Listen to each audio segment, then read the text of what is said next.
Hello बच्चों, कैसे हैं आप सब। आई होप आप मेहनत कर रहे होंगे। जो भी मैंने थ्योरी डिस्कस किया होगा आप रिवीजन कर रहे होंगे। सो हम कंटिन्यू करेंगे आज का क्लास। हमने लास्ट क्लास में एक्सरसाइज के कुछ क्वेश्चन किए थे बाइनरी रिलेशन से रिलेटेड। आज हम उसे कंटिन्यू करेंगे। क्वेश्चन नंबर 11 है हमारे पास। Let A equal to N cross N. N यहाँ पर क्या है? Set of natural number. So इसका कार्टेशियन प्रोडक्ट खुद के साथ उसको माना गया है सेट ए। अब इस सेट पर डिफाइन किया गया है एक रिलेशन। ठीक है, तो जब किसी सेट पर रिलेशन डिफाइंड होता है, मान लीजिए कि ए पर एक रिलेशन डिफाइंड है स्ट्रिक्ट, तो कैसे जाता है मैपिंग उसका? ए क्रॉस ए से जाता है ए पर। अब यहाँ पर ए अपने आप में कार्टेशियन प्रोडक्ट है किसका? एन क्रॉस एन का। ठीक है, ए कार्टेशियन प्रोडक्ट है एन क्रॉस एन का। तो यहाँ पर जो एलिमेंट होगा ए का, तो वो ऑर्डर्ड पेयर होगा। ए कॉमा बी टाइप का एक ऑर्डर्ड पेयर होगा। ठीक है, और उसी तरीके से इस सेट का भी एक एलिमेंट होगा ऑर्डर्ड पेयर, ये भी होगा सी कॉमा डी टाइप का। तो जब भी हम दो एलिमेंट लेंगे सेट ए से, तो वो हमेशा ऑर्डर्ड पेयर आएगा और उस पर हम बाइनरी ऑपरेशन लगाएंगे। ठीक है, तो इसीलिए यहाँ पर आप देखेंगे कि ऐसे हमारा बाइनरी ऑपरेशन डिफाइन किया गया है, जो पिछले क्वेश्चन से थोड़ा अलग आपको लग रहा होगा। सो हमें क्या करना है? हमें ये दिखाना है कि ये बाइनरी रिलेशन कम्यूटेटिव है और एसोसिएटिव है। साथ ही हमें आइडेंटिटी एलिमेंट फाइंड आउट करना है। अगर कोई आइडेंटिटी एग्जिस्ट कर रहा है तो कम्यूटेटिव हम इसे प्रूव करते हैं। Commutative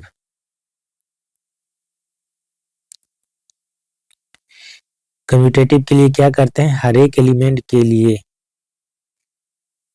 A star B equal to B asterisk A ऐसा होना चाहिए, तब जाके वो कम्यूटेटिव होता है। For all A comma B belongs to A. तो यहाँ पर जो ए और बी होगा वो ऑर्डर्ड पेयर में होगा। ठीक है, यहाँ पर सिंपली जस्ट ए बी ना होकर के ऑर्डर्ड पेयर है। सो हम दो ऑर्डर्ड पेयर ले लेते हैं arbitrary. Let A comma b and c comma d be two element arbitrary element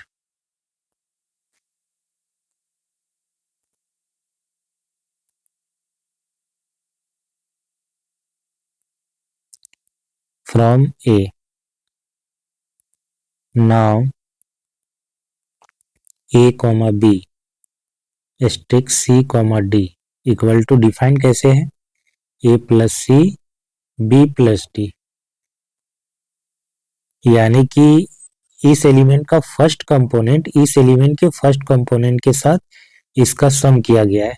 then इसका सेकेंड कंपोनेंट इसके सेकेंड कंपोनेंट के साथ इसका सम किया गया है। तो इस तरीके से ये डिफाइंड है।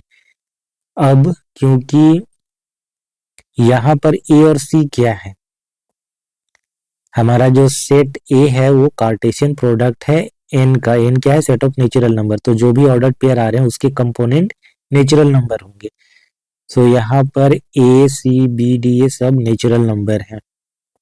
तो इसको हम ऐसे भी लिख सकते हैं C plus A D plus B. ठीक है, so by definition of given binary operation, इस हिसाब से हम ऐसे लिख सकते हैं C comma D asterisk A comma B, जो कि कम्यूटेटिविटी को शो करता है। This implies asterisk is commutative. इसके बाद देखेंगे एसोसिएटिव।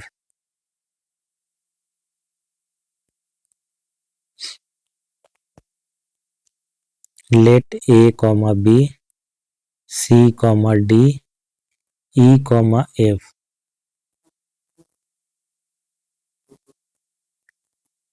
Arbitrary element.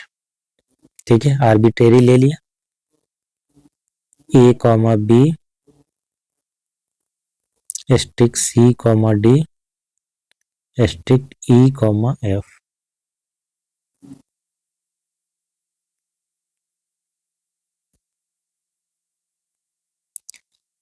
सो सबसे पहले इस पर हम लगाएंगे बाइनरी ऑपरेशन, तो ये हो जाएगा सी कॉमा ई, नहीं सी plus E comma D plus F, ऐसे होगा। नाउ अब इस पे हम जब लगाएंगे तो A plus C plus E comma B plus D plus F, ये होगा। अब यहाँ पर A B C D E F सब क्या है, नेचुरल नंबर है, तो हम इसको ऐसे लिख सकते हैं, बी प्लस डी को एक साथ करके एफ को सेपरेट कर देंगे, ऐसे लिख सकते हैं, क्योंकि ये सारे नेचुरल नंबर हैं और नेचुरल नंबर में जो एडिशन होता है वो एसोसिएटिव भी होता है, कम्यूटेटिव भी होता है।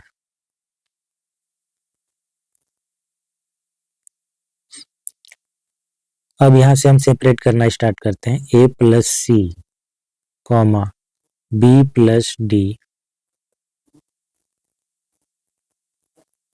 Strict E comma F.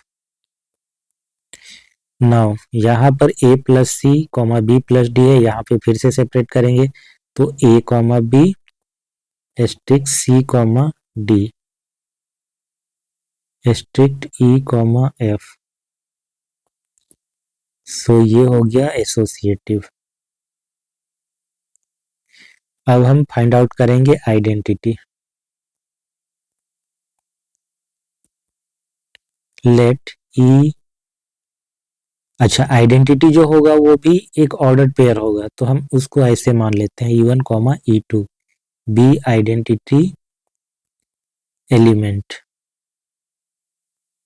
Then क्या होना चाहिए आइडेंटिटी एलिमेंट अगर है तो, अगर हम ए कॉमा बी पर ये लगाएं आइडेंटिटी,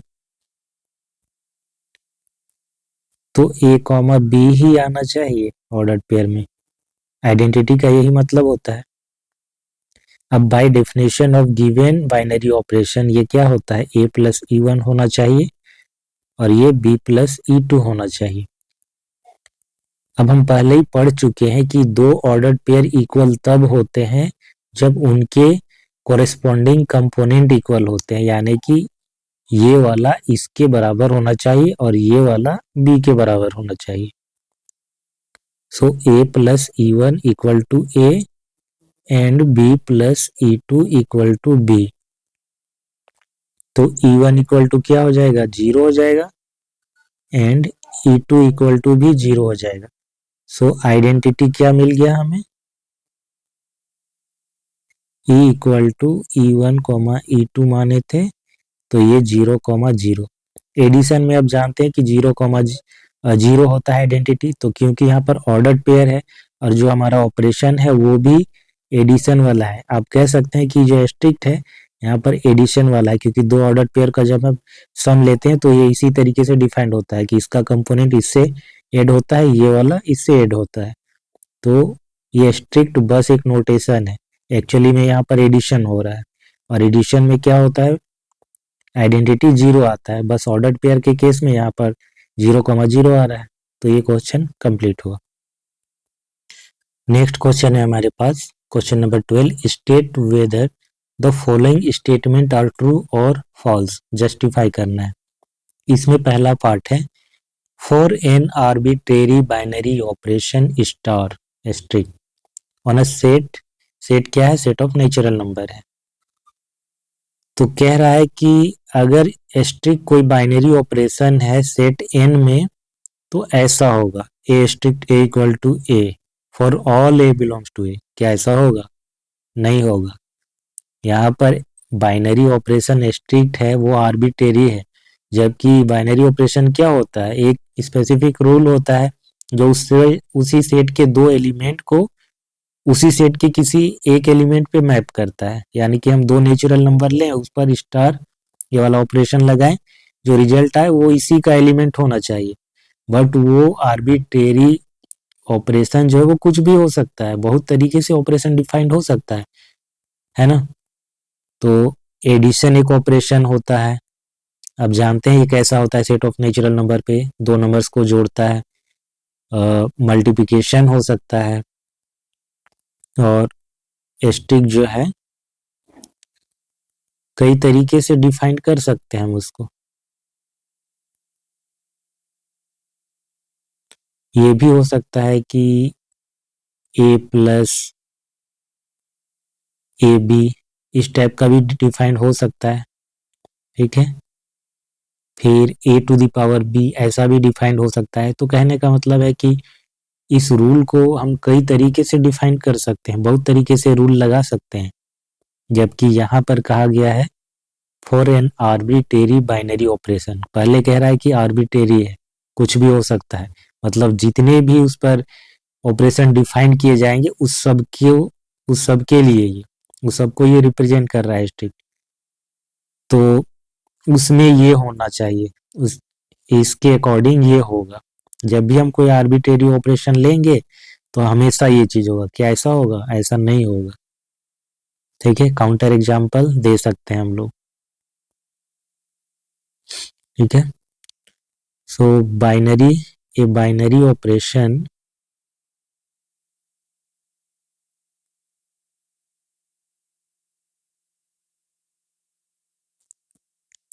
ठीक on a set n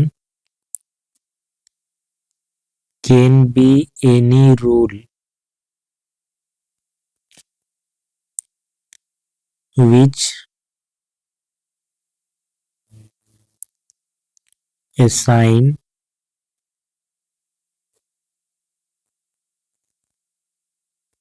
to every ordered pair a comma b an element of n, यानी कि इसी सेट के किसी एलिमेंट को ये असाइन करेगा। But this rule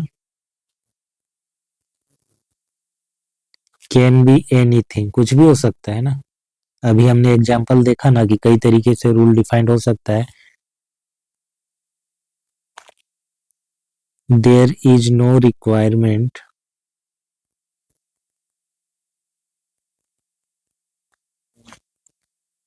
that it must satisfy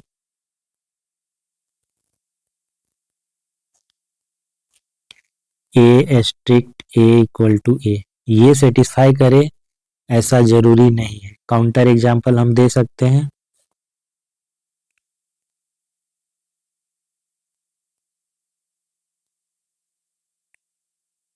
ठीक है। क्या दे सकते हैं, लेट, ऐसे हमने डिफाइन कर दिया a प्लस बी,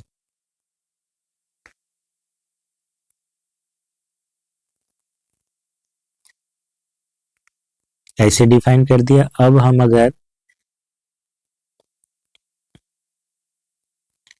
a का खुद के साथ ही बाइनरी ऑपरेशन लें तो इस ऑपरेशन के अकॉर्डिंग क्या होगा, a प्लस ए होगा, a प्लस ओ ए होगा, जो कि आ गया 2a के बराबर, नॉट इक्वल टू ए। और क्वेश्चन में कह रहा था कि आप कोई भी ऑपरेशन ले लीजिए, कोई भी आर्बिट्रेरी ऑपरेशन ले लीजिए, हमेशा ये होगा for all A belongs to set of natural number a, जबकि ऐसा है नहीं।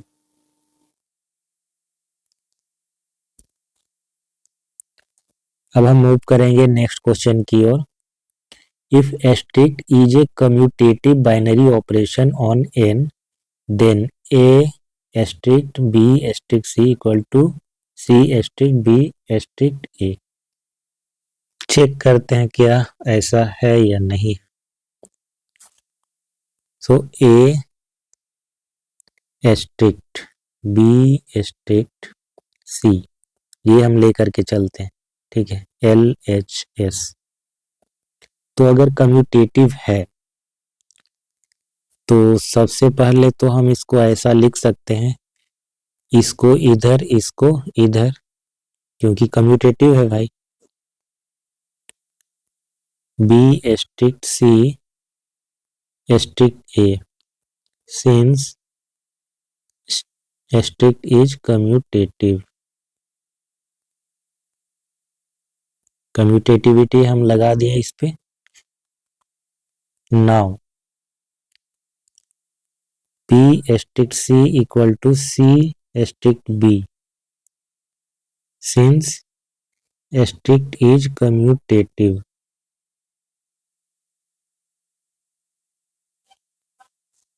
Therefore, A asterisk B asterisk C equal to B asterisk C था और asterisk A था, इसको हम C asterisk B लिख सकते हैं H पर कम्यूटेटिविटी लो asterisk A, जो कि हमारा RHS के बराबर है। प्रूव हो गया। नेक्स्ट क्वेश्चन देखते हैं, question number 13। Consider a binary operation strict on set of natural number n defined as a asterisk b equal to a cube plus b cube. Choose the correct answer. Is asterisk both associative and commutative? Binary operation तो है, क्या ये commutative और associative दोनों है? Check कर लेते हैं।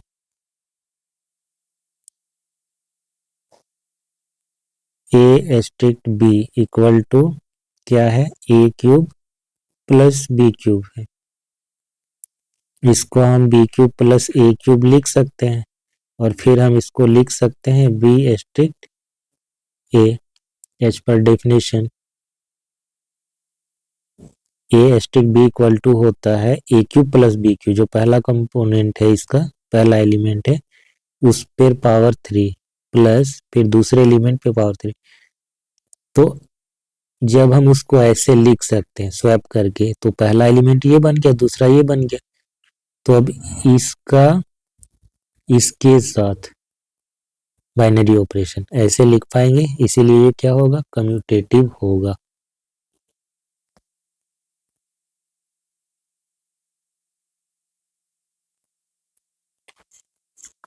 अब देखते हैं एसोसिएटिविटी क्या है या नहीं।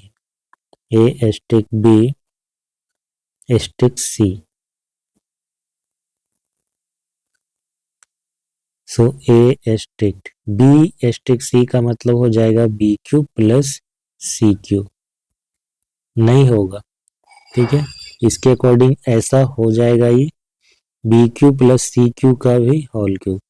अब हम अगर इसको ऐसे निकालें तो हम देखेंगे कि काफ़ी ज़्यादा डिफरेंस आएगा इसमें। ये हो जाएगा A cube plus B cube asterisk C, then A cube plus B cube का whole cube plus C cube, तो ये दोनों तो बराबर आया ही नहीं, so A asterisk B asterisk C not equal to A asterisk B asterisk C. This implies asterisk is not associative.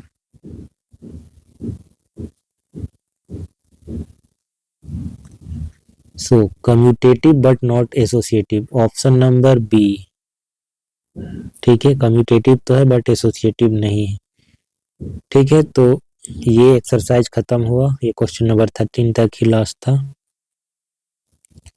अब इसका मिसलेनियस एग्जाम्पल बचता है और फिर मिसलेनियस एक्सरसाइज, फिर ये चैप्टर खत्म।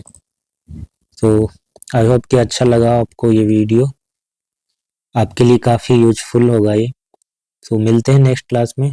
Thanks for watching, have a nice day, bye bye.